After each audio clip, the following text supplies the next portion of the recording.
కోడలు అలిగిన వేళ. ఈ కథను రచించిన వారు శ్రీమతి డి కామేశ్వరి గారు. ఈ కథ ప్రియదత్త సకుటుంబ సచిత్ర వారపత్రికలో జనవరి 2002లో ప్రచురితమైంది.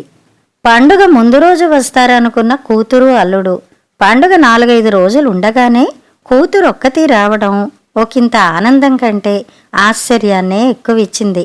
ఆశ్చర్యం అనే కంటే కాస్తంత ఆరాటాన్ని ఇచ్చింది శేషగిరిరావుకి, ప్రభావతికి. అదేమిటి, ఇవాళ వస్తారనుకోలేదు, మీ ఆయనేడి, నీ ఒక్కరివే వచ్చావేంటి? గుమ్మంలో అడుగు పెట్టగానే ప్రశ్నలు కురిపించారు తల్లి, తండ్రి. తమ్ముడు సూట్ కేసు అందుకుని లోపల పెట్టాడు. ఏ ఒక్కరితేనే రాకూడదా నేను? నందిని ఎదురు ప్రశ్న వేసింది కోపంగా. అబ్బా, రాకూడదని కాదే బాబు, ఇద్దరూ కలిసి వస్తారనుకున్నాం. ఇంతకీ అతను పండగ వేళకి వస్తానన్నాడా? తల్లి ఆరాటం. వస్తాడు, మహారాజులా వస్తాడు. ఎందుకు రాడు? అల్లుడు గారికి కొత్త కలర్ టీవీ కొని ఉంచండి పండుగ బహుమతిగా, వ్యంగ్యంగా అంది. శేషగిరి, ప్రభావతి తెల్లబోయారు. టీవీనా? పండక్కి టీవీ కావాలన్నారా? 4 నెలల క్రితం 1,25,000 ఖర్చు పెట్టి చేసిన పెళ్లి ఖర్చు నుంచి ఇంకా తేరుకోనే లేదు. మళ్ళీ 10,000 ఎక్కడి నుంచి తెచ్చి టీవీ కొనాలి? ఏమిటి, టీవీ కావాలని అతను అడిగాడా? అడక్కపోతే నేనంటున్నానా? మిమ్మల్ని మెంటల్గా ప్రిపేర్ చేసి కొనిపించడానికి 4 రోజుల ముందు పంపించాడు, తెలిసిందా? నందిని కోపంగా అంది. ఇద్దరి మొహాలు కళ తప్పాయి. నీవు చెప్పలేదా మేమంత టీవీ ఇచ్చేటంతటి డబ్బున్న వాళ్ళం కాదని, మన దగ్గర అంత ఏం లేదని? ప్రభావతి అంది. చెప్పడం ఎందుకు? అతనికి తెలీదా నాన్న ఉద్యోగం, మన తాహతు? పెళ్లి చేసుకున్నప్పుడు తెలీదా? చురచురా చూసింది నళిని. ఏదో పండక్కి పిలిచి కొత్త బట్టలు పెట్టడం, అంతా కలిసి 4 రోజులు సరదాగా గడపడం అనుకుంటాం గాని, ఇలా ఖరీదు బహుమతులు ఇవ్వడానికి మన దగ్గరేముంది? ఇలా అడిగితే ఎక్కడి నుంచి తెస్తాం? దిగులుగా అంది ప్రభావతి. మీరెక్కడి నుంచి తెస్తే అతనికే? తలే తాకట్టు పెడతారో ఇల్లే తాకట్టు పెడతారో మీ సమస్య. అతనికి మీ గొడవతో ఏం సంబంధం? నందిని వరస చూస్తే అతనితో ఏదో తగవు పెట్టుకుని వచ్చిందనిపిస్తుంది. దీనికి అసలే నోటు దురుస్తనం జాస్తి. అతను టీవీ కావాలని అడిగేసరికి ఇది 4 దులిపి వచ్చేసినట్టుంది. నీవు అతను అన్నప్పుడు కాస్త నెమ్మదిగా నచ్చ చెప్పాల్సింది. నీవు ఆవేశపడి ఎగిరి ఉంటావు. కాస్త సౌమ్యంగా మనకంత శక్తి లేదన్నది చెప్పాలి గాని. ప్రభావతి మాట పూర్తి కాకముందే గింజుకుని విరుచుకుపడింది నందిని. చెప్పానమ్మా, అన్నీ చెప్పా. ముందే నేనేం దెబ్బలాట పెట్టుకోలేదు. నీవే అన్నీ చెబుతావే. మీ వాళ్ళు ఇస్తామన్నా నీవు పడినయో కాబోలు. వాళ్లతో చెప్పు, అల్లుడికి పండక్కి బహుమతి ఇవ్వడం ఏదో వింత అన్నట్టు మాట్లాడుతున్నావు. మా ఆడపిల్లకి మేమివ్వలేదు. నేనన్నట్టు చెప్పు, నీ సొంత కవిత్వం వద్దు అని తెగేసి చెప్పాడు. ఇంట్లో టీవీ ఉంది కదమ్మా, శేషగిరి మెల్లిగా అన్నాడు. అది పాత మోడల్, అన్ని ఛానల్స్ రావు నాన్న, అందుకని మార్చాలట. బావుంది. ఈనాటి అబ్బాయిలకి కోరికలు మరీ పెరిగిపోతున్నాయి. ఆ కోరికలు తీర్చే సాధనంగా అత్తవారు కనిపిస్తున్నారు. ప్రతి వాళ్ళకి మోజులు కోరికలు ఆకాశాన్ని అంటుతున్నాయి. ఇతనికిస్తే నళిని బావ కూడా వస్తున్నారు. వాళ్ళు బాధపడరు. ఊరుకోండి, ఎక్కడి నుంచి తెస్తారు? ప్రావిడెంట్ ఫండ్ లోన్కి జీతం కట్ అయిపోయి కింద మీద పడుతున్నాం. మళ్ళీ ఈ 10,000 ఎక్కడి నుంచి తెస్తాం? అతను వచ్చాక నేను నెమ్మదిగా నచ్చ చెప్తాలేండి. పదవే, ముందెళ్ళి స్నానం అది చెయ్యి, దీని సంగతి ఆలోచిద్దాంలే అంది కూతురు వాడిన మొహం చూసి. పండగ ముందు రోజు వరకు 3 రోజులు ఆలోచిస్తూనే ఉంది నందిని. ఆలోచన మధ్య ఒక ఆలోచన మెరుపులా మెరిసింది. అతను సాయంత్రం వస్తానని ఫోన్ చేశాడు. అక్క, బావ అప్పటికే వచ్చారు. నందిని తండ్రి ఒంటరిగా ఉండగా చూసి నెమ్మదిగా, నాన్న, మీరా టీవీ ఒకటి ఎలాగైనా కొనండి. ఆయన ఈ రాత్రికి వస్తున్నారు కదా. శేషగిరిరావు తెల్లబోయి చూశాడు కూతురి వైపు. అన్నీ తెలిసిన కూతురు ఇలా అనడం మొగుడికి కోపం వస్తుందని భయపడుతోందేమో పిచ్చిపిల్ల.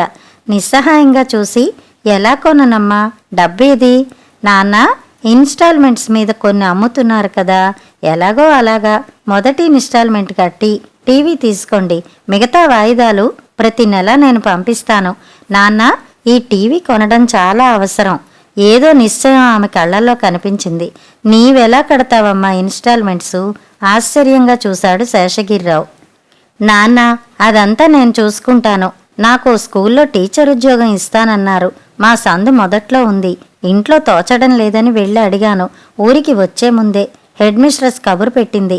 800 ఇస్తానంది. వెళ్ళగానే జాయిన్ అవుతాను. మీ ఆయన ఊరుకుంటాడా? నీ జీతం ఇక్కడికి పంపిస్తే? ఆలోచించు, మళ్ళీ అదో గొడవ అవుతుందేమో. అతనికి భయపడి ఇలా నీవు మనం కోర్కెలు తీరిస్తే మళ్ళీ మళ్ళీ అడగొచ్చు. బాగా ఆలోచించు. కొనడానికే ఎవరి దగ్గరో అప్పు చేసి తెస్తా. లేదు నాన్న, ఆయనకి భయపడి కోపం వస్తుందని నేను భయపడ్డం లేదు. ఆయనకి బుద్ధి చెప్పడానికి ఈ టీవీ కొనాలి నాన్న, స్థిర నిశ్చయంగా అంది. అంటే ఏం చేస్తావు? ఎలా బుద్ధి చెబుతావు నందు? అనవసరంగా లేనిపోని గొడవలు పడి సంసారం పాడు చేసుకోకమ్మా. ఎప్పుడూ అంచె నిష్ఠూరం కంటే ఆది నిష్ఠూరం మేలు. కూతురి వంక సందేహంగా చూస్తూ అన్నాడు. నాన్న, మీరు నిశ్చింతగా ఉండండి. నాకేం చెయ్యాలో ఎలా చెయ్యాలో తెలుసు. ఎలాగో అలా టీవీ కొనితండి, అంతే చాలు. శేషగిరిరావు ఇబ్బందిగా, మీ ఆయనకి టీవీ తెస్తే బావ ఏమన్నా అనుకుంటారేమోనమ్మా. నేను అక్కతో మాట్లాడి చెబుతా. అవసరం అయితే బావగారితో కూడా మాట్లాడుతా. మీరు వెళ్ళండి నాన్న, తొందర పెట్టింది నందిని. చూసావా, నీవనవసరంగా వాదించావు నాతో. మా వాళ్ళ దగ్గరేం డబ్బు లేదు, ఇవ్వలేరు అని గొడవ పెట్టుకున్నావు. చూసావా ఎలా సాధించుకున్నానో? రవీంద్ర పండగ బహుమతి పుచ్చుకుని గర్వంగా అన్నాడు. అతని మొహంలో టీవీ దొరికిందన్న సంతోషం, తన మాట నెగ్గిందన్న గర్వం చూసేసరికి నందినికి నిలువెల్లా అసహ్యం వేసింది. మాట తోలకుండా, పండగ పూట గొడవ పెట్టుకోకుండా, అందరి ముందు తేలిపోయి ఓ సీను సృష్టించడం ఇష్టం లేక అతి ప్రయత్నం మీద నిగ్రహించుకుని, అల్లుడుగారు కదా, ఇవ్వకేం చేస్తారులేండి, లేకపోతే కూతుర్ని ఏలుకోరని పాపం వాళ్ళ భయం వాళ్ళది, వ్యంగ్యంగా అంది. ఇది బాగుంది. పండక్కి అల్లుడు అడగడం, అత్తవారివ్వడం అదో ముచ్చట. ఇవాళ కొత్తగా నేనే అడిగానా? నీవే ముందే ఏవో ఊహించేశావు. నీకు మొగుడి మీద కంటే అమ్మా నాన్నల మీదే ప్రేమ ఎక్కువ. పెళ్ళయ్యాక ఎవరన్నా మొగుడిని సపోర్ట్ చేస్తారు. నిజంగా ప్రేమ ఉంటే నా మీద బొంగమూతి పెట్టి అలక నటిస్తున్న అతని మూతి మీద ఒక్కటెయ్యాలన్న కసిని బలవంతాన ఆపుకుంది. భార్య మొహంలో అప్రసన్నత గుర్తించి ఇంకా విషయం అంతటితో ఆపాడతడు. ఆ రోజు రవీంద్ర సంతోషంగా ఉన్నాడు. అమెరికా నుంచి అక్కయ్య వస్తుంది. ఢిల్లీ నుంచి అన్నయ్య వదిన వస్తున్నారు. ఉగాది పండక్కి మీరిద్దరూ కూడా రండి. అంతా కలిసి సరదాగా 4 రోజులు గడపొచ్చు అని తండ్రి ఫోన్ చేసి చెప్పాడు. 2 ఏళ్ల తర్వాత వస్తున్న అక్కయ్యని, ఏడాది తర్వాత అన్నయ్యని చూడొచ్చు. అందరూ కలిసి కొన్నాళ్ళు సరదాగా గడపొచ్చు. తన పెళ్ళి అయ్యాక మళ్ళీ ఇంటికి వెళ్ళనే లేదు. ఈ 3-4 నెలల్లో అక్కయ్య అయితే నందిని చూడనే లేదు. వెళ్ళాలి, తప్పక వెళ్ళాలి. రవీంద్ర చాలా సంబరంగా ఆఫీసు నుంచి అటెళ్ళి టికెట్లు కూడా బుక్ చేసేశాడు. ఇంటికి వస్తూనే సంబరంగా, మనం ఉగాదికి మా ఇంటికి వెడుతున్నాం. మా అక్కయ్య అన్నయ్య కూడా వస్తున్నారు. వారం రోజులు సెలవు పెట్టేశాను అన్నాడు. నందిని మాట్లాడలేదు. మొహంలో ఏ భావం లేకుండా కాఫీ తెచ్చి ఇచ్చింది. ఏమిటి, విన్నావా చెప్పింది? విన్నాను. అలాగే వెళ్ళొచ్చు దానికి. కానీ ఏమిటి మొహం అలా పెట్టావు? మా ఇంటికి రావడానికి నీకు ఇష్టం లేనట్టుంది. అనుమానంగా చూశాడు. పెళ్లి చేసుకున్నాక అత్తారింటికి వెళ్ళక తప్పుతుందా? కానీ అది కాదు నేననేది. మరి కొత్త కోడలికి మీ వాళ్ళు ఏమిస్తారుట చెప్పారా? ఏమండి, నాకు ఓ రవ్వల ఉంగరం చేయించమని మీ వాళ్ళకి చెప్పండి. తెల్ల డైమండు, మధ్యన ఇటు అటు కెంపులతో ఓ ఉంగరం చూసా. అప్పటినుంచి అది ఎలాగైనా చేయించుకోవాలని ముచ్చటగా ఉంది. అది చేయించి పెట్టమని చెప్పండి మీ వాళ్ళకి, గోముగా అంది. రవీంద్ర తెల్లబోయి చూశాడు. నీకు ఉంగరం మా వాళ్ళెందుకు కొంటారు? మధ్యన వాళ్ళెందుకు ఇస్తారు? పెట్టే నగలేవో పెళ్లిలో పెడతారంతే. ఏ, పండక్కి కొత్త కోడలు వస్తుంటే ఏదో బహుమతి ఇవ్వద్దా? ఏదో వాళ్ళ ఇష్టం వచ్చింది ఇచ్చేస్తారేమో. నాకేమో ఉంగరం మీద మనసుంది. అందుకే ముందుగా మీకు చెప్తున్నాను. మీరు వాళ్ళకి ఫోన్ చేసి చెప్పండి అలాంటి ఉంగరం చేయించమని. రవీంద్ర ఇంకా తెల్లబోతూ, కోడలికెవరూ బహుమతులు ఇవ్వరు. ఇంటికెడితే వాళ్ళకి తోచింది ఇవ్వచ్చు, లేకపోవచ్చు. పెట్టినా ఓ కొత్త చీర ఇస్తారేమో గాని ఇలా రవ్వల ఉంగరం చేయించరు. పండగలకి అల్లుళ్ళకి కూతుళ్ళకి పెడతారు గాని కోడలికెవరూ ఇవ్వరు. మొహం ఎర్రపరుచుకుని అన్నాడు. ఏం పాపం, కానుకలు పుచ్చుకోవడానికి అల్లుడికేనా ఏమిటి హక్కు?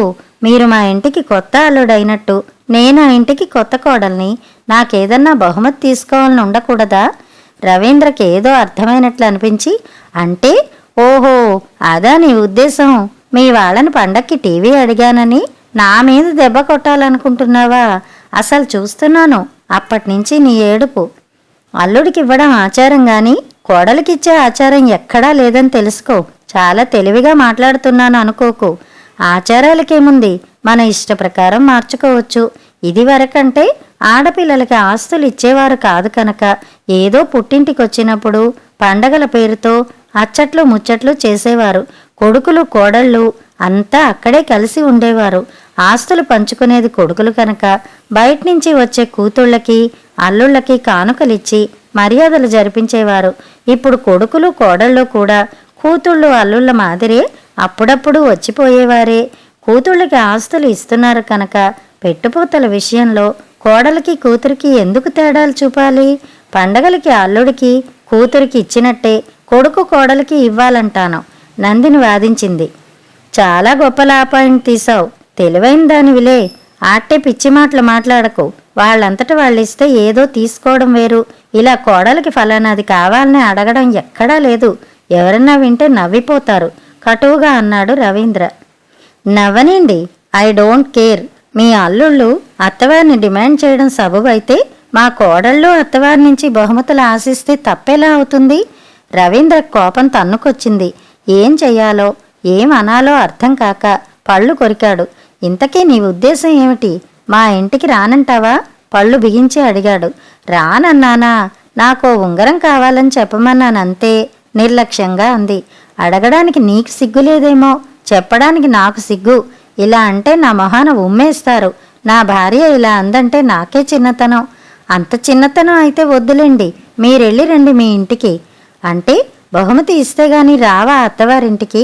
తమరు వచ్చినప్పుడల్లా ఏదో ఇవ్వాలా మా వాళ్ళు? అస్తమానం కాకపోయినా పండగలప్పుడు అల్లుళ్లతో సమంగా కోడళ్ళకి ఇవ్వాలంటాను. రవీంద్ర ఆవేశంగా లేచిపోయాడు. రాకు, నీవసలు మా ఇంటికి రానక్కర్లేదు అని వెళ్ళిపోయాడు కోపంగా. నందిని నవ్వుకుంది. అన్నాడే గాని మీ ఆవిడ రాలేదేమంటే ఏం చెప్పాలి? పెళ్ళయ్యాక అసలు మళ్ళీ వెళ్ళలేదు. ఇప్పుడు అక్క అన్నా వస్తున్నా.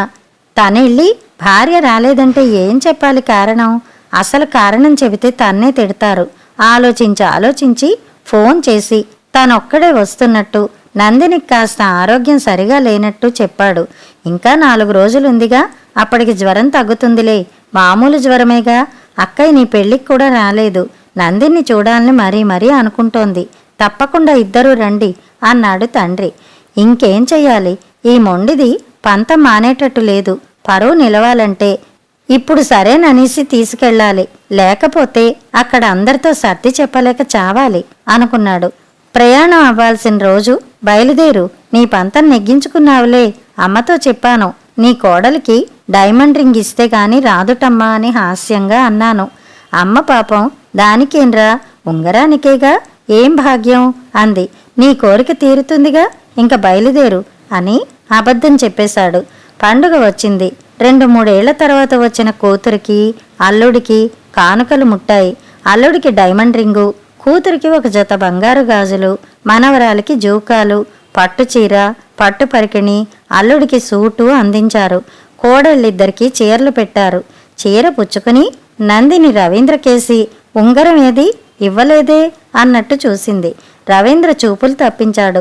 నందిని చివాలును లేచి గదిలోకి వెళ్ళిపోయింది. భార్య ఎక్కడ ఏమనేస్తుందోనని భయంతో నచ్చ చెప్పడానికి గదిలోకి వెళ్ళాడు. నందిని మూతి ముడుచుకుని, ఉంగరం గురించి మీరు చెప్పలేదా? మీ వాళ్ళు ఇవ్వలేదా? సూటిగా అడిగింది. అడిగిన తీరుకి ఒళ్ళు మండినా గట్టిగా అంటే బయటికి వినిపిస్తుందన్న భయంతో, బాగుండదని, మా వాళ్ళేం అనుకుంటారోనని, నీ గురించి చెడ్డగా అనుకుంటారని నేనే చెప్పలేదు.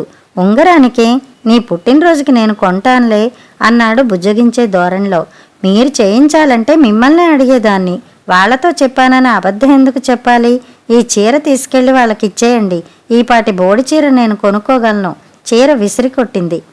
రవీంద్ర కోపం నశాలానికి అంటినా అందరి ముందు సంగతి తెలిస్తే తనే లోకువైపోతానని, భార్యని ఆ మాత్రం కంట్రోల్లో పెట్టుకోలేవా అంటారని కోపం నిగ్రహించుకున్నాడు.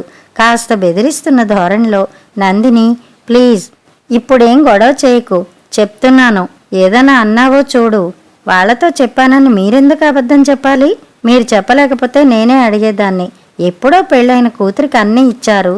కొత్త కోడలికి ముష్టి చీర పడేస్తారా? ప్లీజ్, ఫర్ గాడ్ సేవ్, అరవకు, నా పరువు తీయకు, నమస్కారం పెట్టాడు. నందిని మింగేసేట్టు చూసింది. రవీంద్ర ఆ చూపు తప్పించుకుని గదిలోంచి వెళ్ళిపోయాడు. ఆ మధ్యాహ్న భోజనానికి నందిని వెళ్ళలేదు, గదిలోనే కూర్చుంది. రవీంద్ర, తోటికోడలు పిలిచి వెళ్లారు. ఆకల్లేదు, రానని తెగేసి చెప్పింది. రవీంద్ర మొహం మాడిపోయింది. ఏమిటి, ఏమైంది? పండగ పూట ఆకల్లేదని భోజనం మానేయడం ఏమిటి? ఏం జరిగింది? గంభీరంగా అడిగాడు రవీంద్ర తండ్రి. నిస్సహాయంగా చూశాడు రవీంద్ర. రవి, మీ ఆవిడనేమన్నా అన్నావా? తల్లి ఆరా తీసింది. తల అడ్డంగా తిప్పాడు. ఉండమ్మా, నే వెళ్ళి పిలుచుకు వస్తాను. ఆడపడుచు గదిలోకి వెళ్ళింది.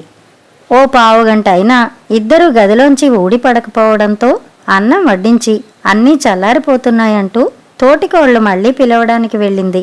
సునీత నవ్వుతూ గదిలోంచి వచ్చి, మీ కోడలు అలకపాన్పు వేసిందమ్మా. అల్లుళ్ళేనా ఏమిటి అలకపాన్పు ఎక్కేది? మోడర్న్ రోజులు కదా, మీ కొత్త కోడలు అలకపాన్పు ఎక్కింది. డైమండ్ రింగ్ కావాలిట, అది ఇస్తే వచ్చి భోజనం చేస్తుందిట. అందరూ తెల్లబోయారు. రవీంద్ర మొహంలో నెత్తురు చుక్క లేదు. డైమండ్ రింగ్ ఏమిటి, అలకపాన్పు ఏమిటి? అత్తగారు నివ్వెరపోతూ అంది. పండగలకు కొత్త అల్లుడికి బహుమతులు ఇస్తారు.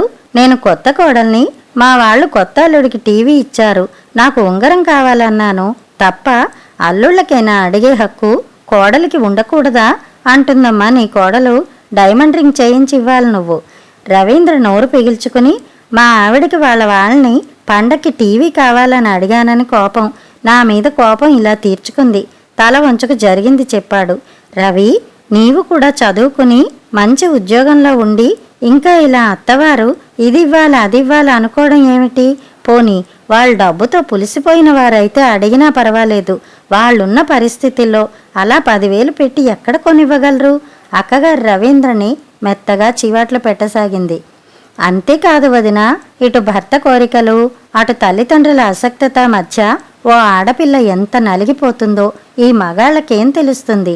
నేనిలా అలిగి ఓ పూట భోజనానికి రాకపోతే అందరికీ తెలిసిపోయి ఆయన ఎంత అవమానపడ్డారు. నేను అలా అడిగిన దగ్గర నుంచి ఆయన మీతో చెప్పలేక, నన్ను వారించలేక ఎంత నలిగిపోయారు. ఆయనకి ఈ విషయం ఎంత ఇబ్బందిగా ఉంటుందో అర్థం కావాలని ఇదంతా చేశాను. ఈ రోజుల్లో ఇంకా అత్తవారిని ఇది కావాలి అది కావాలని పీడించడం ఏమిటి? ఉంటే వాళ్లే సంతోషంగా ఇస్తారు. అంతేకాని తల తాకట్టు పెట్టైనా అల్లుడికి ఇవ్వాలన్న ఆచారాలు ఈ రోజుల్లోనూ పాటించాలంటే ఎంత కష్టం. అది ఆయనకి చెప్పినా అర్థం చేసుకోలేదు. అందుకే ఇదంతా చెయ్యాల్సి వచ్చింది. క్షమించండి, మీ అందరి పండగ మూడు పాడు చేసినందుకు. నందిని తలదించుకుని అంది. సునీత, వెంకట్ చప్పట్లు కొట్టి వెల్ సెడ్ అంటూ మెచ్చుకున్నారు. మా బాగా బుద్ధి చెప్పావమ్మా చెల్లెలా, మా బావమరిదికి. అమ్మా బాబోయ్, నాకీ ఉంగరం వద్దండి మామగారు. మా చెల్లె మాటలు విన్నాక సిగ్గేస్తుంది పుచ్చుకున్నందుకు అన్నాడు వెంకట్ నవ్వుతూ. అని బావమరిది భుజం చరిచాడు. రవీంద్ర కూడా స్పోర్టివ్గా తీసుకుని 2 చెవులు పట్టుకుని, బుద్ధి వచ్చింది బాబోయ్, మీ వాళ్ళ టీవీ వాళ్ళకి ఇచ్చేస్తాను అన్నాడు నవ్వి. టీవీ వాపసు ఇవ్వక్కర్లేదు, నెల ఇన్స్టాల్మెంట్ కట్టుకోండి, అదే మీకు శిక్ష. నందిని నవ్వింది. ఈలోగా అత్తగారు లోపలికెళ్ళి ఓ 5,000 తెచ్చి కోడలి చేతిలో పెట్టి, కొత్త కోడలికి అలకపాన్పు బహుమతి, నీకు నచ్చిన ఉంగరం నీవే కొనుక్కో అంది. నందిని గాబరాగా, నిజంగా ఉంగరం కోసం ఇదంతా చేశాననుకుంటున్నారా? చాచా, ఈ డబ్బిచ్చి నన్ను అవమానించకండి ప్లీజ్. లేదమ్మా, మొదటిసారి మా ఇంటికి వచ్చావు, పండగ నాడు ఇచ్చింది వద్దనకు. నీవన్నమాట నిజమే, అల్లుడెంతో కోడలు అంతే అనుకోవాలి ఈ రోజుల్లో అందావిడ. దయచేసి నన్ను ఇలా ఇబ్బంది పెట్టకండి. ఇప్పుడు ఈ డబ్బు నేను పుచ్చుకుంటే మా వాళ్ళ దగ్గర టీవీ పుచ్చుకున్న ఆయనకి నాకు ఏం తేడా ఉండదు. నందిని చాలా బాధపడుతూ అంది. తనకు అక్కర్లేకపోతే నాకివ్వమ్మా, రవీంద్ర హాస్యంగా అన్నాడు. అదిగో ఇలా ఈ బుద్ధే తేరగా వచ్చేసరికి ఆశపడ్డాం, అదే వద్దన్నది. మీరే చూశారుగా ఈయన బుద్ధి. నందిని నవ్వి అంది. అందరూ నవ్వారు. కథ సమాప్తం.